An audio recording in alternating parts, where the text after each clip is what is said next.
GT2 RS is all that plus more.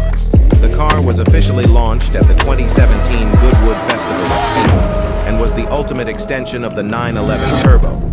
The car features a 3.8-liter twin-turbo flat-six petrol engine, capable of producing 691 bhp deployed through a twin-clutch PDK box that is essentially taken from the 918 Spider.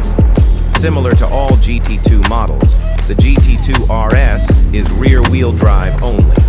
Extensive use of lightweight materials means that Porsche managed to keep the weight to 1470 kg. All in all, this gives the car a 0-60 mph time of 2.7 seconds and a top speed that is limited to 211 mph.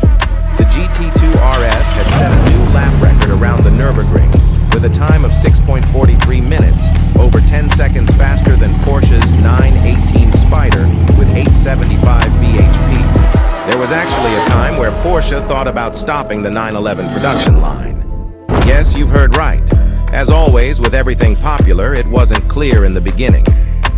Dr. Fuhrmann, the CEO of Porsche during a certain period, did express a desire to discontinue the Porsche 911 and replace it with the front-engine Porsche 928 due to lack in demand.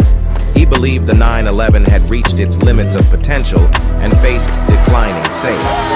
However, this decision faced significant resistance from Porsche enthusiasts and within the company. After giving the 911 another try, the sales numbers eventually went up and the company decided to keep the production running.